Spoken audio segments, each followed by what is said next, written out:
ए जी है देखी ना लड़की सुंदरो बिया संस्कारियो बिया आ हाइटो अच्छा बा। तो का कहतानी रिश्ता लहा कर दिया। अगर ताहरा प्रॉब्लम नहीं है नया सौतीन लियावला से तो हमरो पसंदे बिया। हम रउआ खातिर कहतानी कि हम अपना भाई खातिर कहतानी।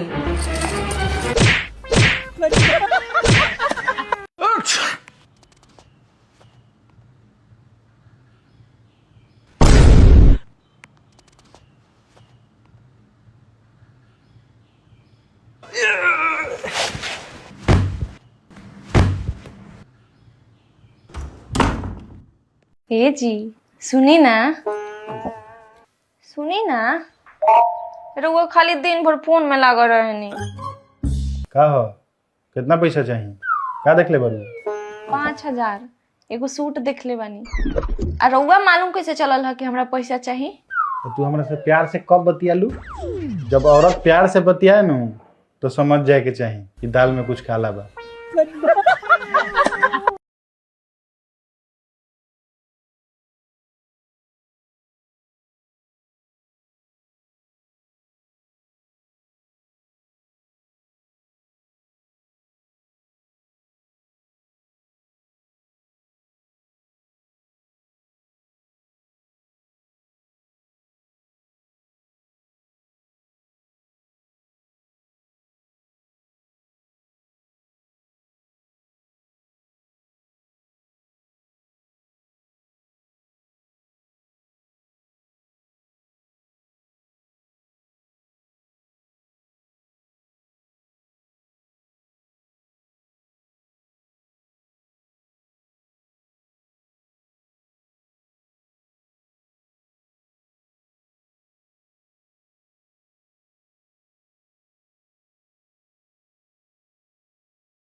ए जी जाके पनीर ले आई तो। पनीर काहेला? हमार माँ पापा आवता लोग। कल हमार माँ पापा आए रहे लोग तो का बनैले रहू? दाल। हाँ तो उहे दाल में जाके तड़का लगा दो जा। कनिया जब कोई आवेला घरे तो तारा के चाय पानी खातिर कहे के पड़ेला।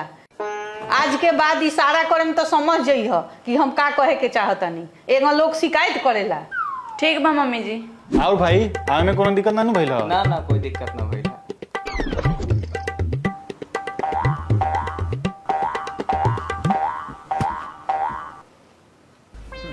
मम्मी जी ये लोग के मारे के काहे कहतरी?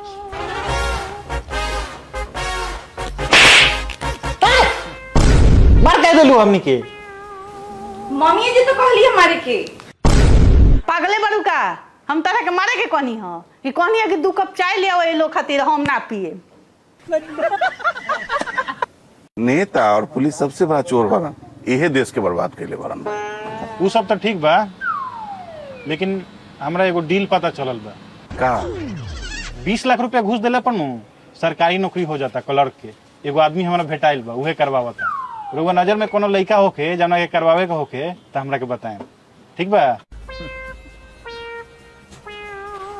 ए मिंटू तनी सुनबा है ने? का? ए मिंटू हमार लड़का जोन बानू उ घर में बेरोजगार बैठल बा।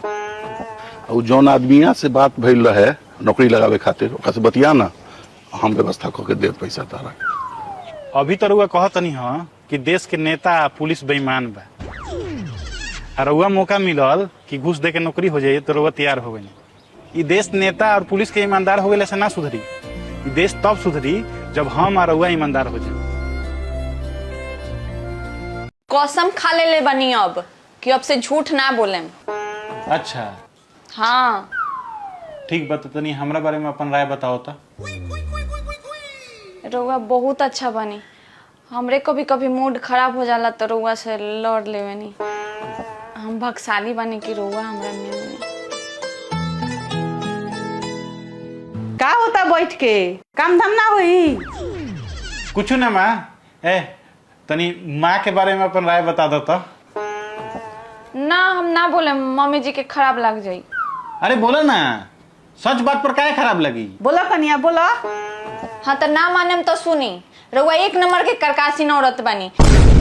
हम जब से रउआ घर में आयल बानी हमर जिंदगी तबाह करके धऽ देले बानी। निकलो सा हमरा घर में से, जल्दी निकलो सा। पागल, तुम सोच ना बोले कर रखा।